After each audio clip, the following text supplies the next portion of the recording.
Hello students, online class में आपका स्वागत है। 11th क्लास की पॉलिटिकल साइंस का टॉपिक नंबर 5 है विधायिका। आज हम अध्ययन करेंगे विधायिका के बारे में। विधायिका क्या है?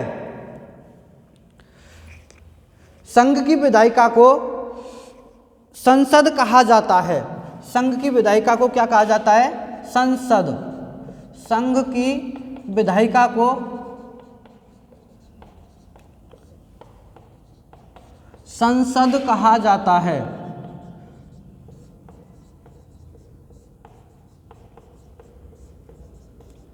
संसद किससे मिलकर के बनती है? संसद में संसद के प्रमुख अंग कौन कौन से हैं?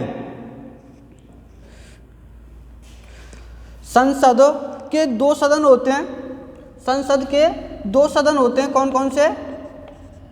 संसद के दो सदन होते हैं। दो सदन होते हैं। नंबर 1 राज्यसभा। नंबर 1 होता है राज्यसभा।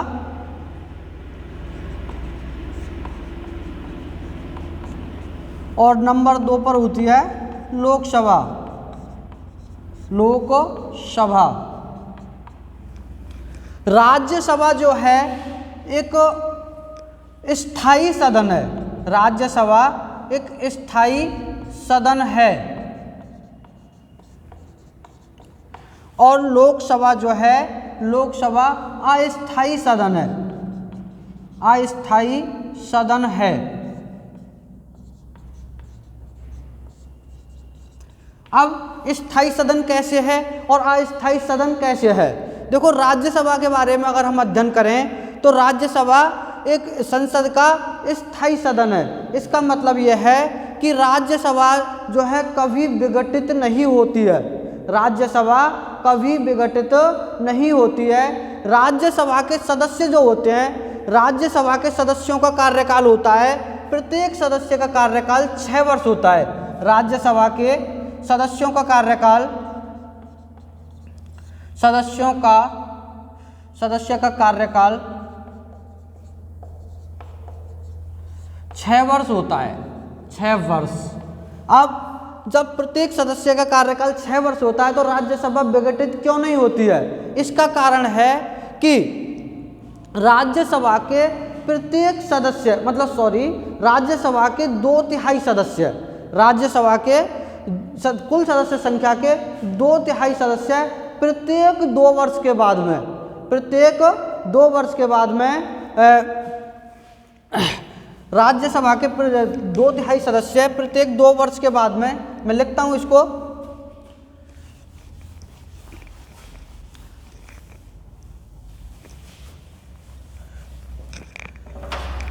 राज्यसभा के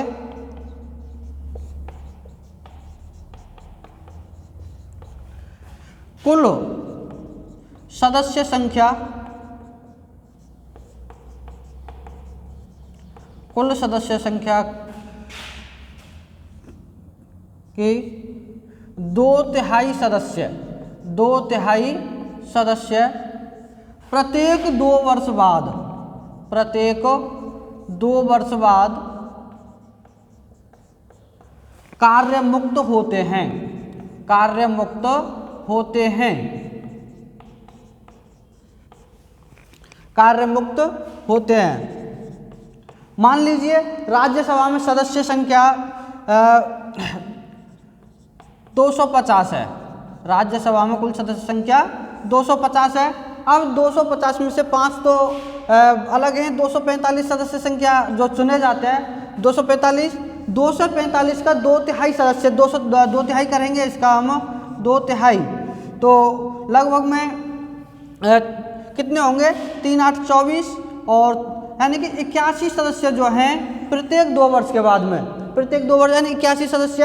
अब चले गए 2 वर्ष में, फिर 2 वर्ष के बाद में 81 चले जाएंगे, उनकी जगह दूसरे आ जाएंगे। फिर 2 वर्ष के बाद में फिर 81 चले जाएंगे, उनकी जगह पे 2 आ जाएंगे। इस प्रकार से जो राज्यसभा जो है कभी विघटित नहीं होती है। अब बात करते हैं लोकसभा की। लोकसभा के बारे में अगर हम बात करें तो लोकसभा में प्रत्येक 5 वर्ष के बाद में, लोकसभा में क्या होता है, लोकसभा में प्रत्येक 5 वर्ष में चुनाव होते हैं। यानी कि लोकसभा में प्रत्येक 5 वर्ष में प्रत्यक्ष रूप से जनता के द्वारा मतदान करके सदस्य चुने जाते हैं। लोकसभा इसलिए अस्थायी सदन कहलाता है क्योंकि इसके सदस्यों को चुनाव प्रत्येक 5 वर्ष में किया जाता है।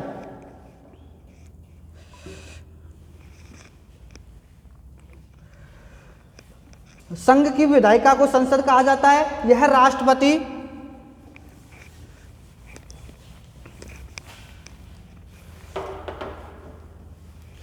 संघ की विधायिका को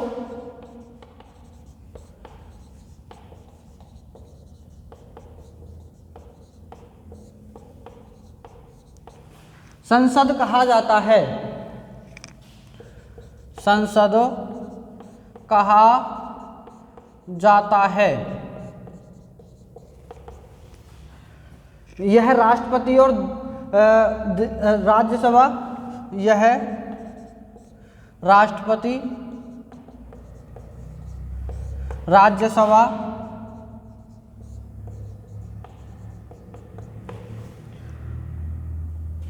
और जनता के सदन के रूप में,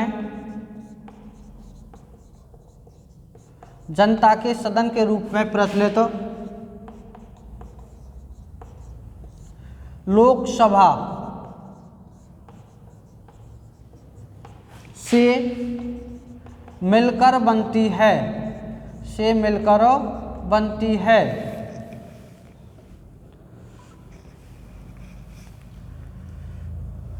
से मिलकर बनती है। राज्यों की विधायिका को, राज्यों की विधायिका को विधानमंडल कहा जाता है। राज्यों की विधायिका को विधानमंडल या विधानसभा कहा जाता है।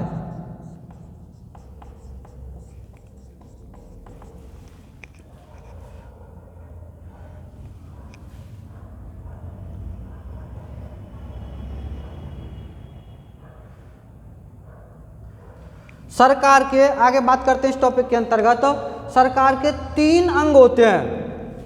सरकार के 3 अंग होते हैं।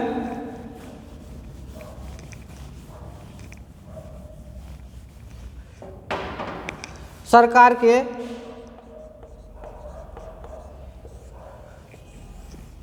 3 अंग होते हैं, न्यायपालिका, व्यवस्थापिका और कार्यपालिका।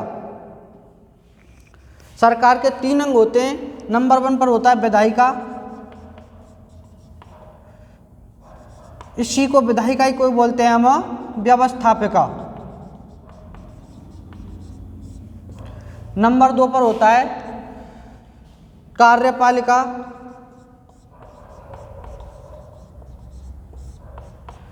और नंबर 3 पर होता है न्यायपालिका।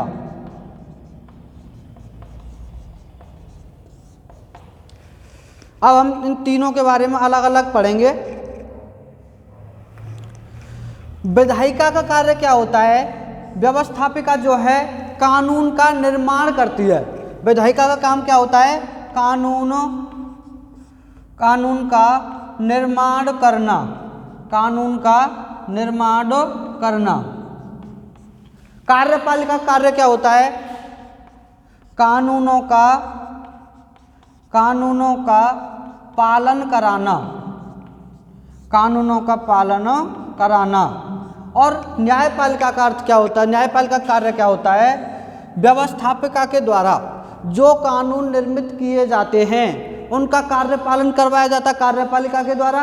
और यदि कार्यपालिका के द्वारा कानूनों का पालन कराने में असमर्थता होती है या फिर कोई मतभेद होता है तो उन मतभेदों का निस्तारण जो होता है में मतभेद होने पर उन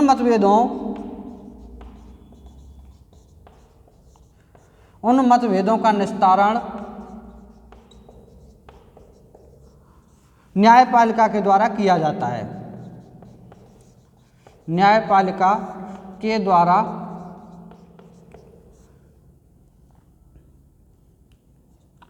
किया जाता है। इनके बारे में विस्तार से वर्णन अगली वीडियो में करेंगे। इस वीडियो को यहीं पर समाप्त करते हैं। Thank you.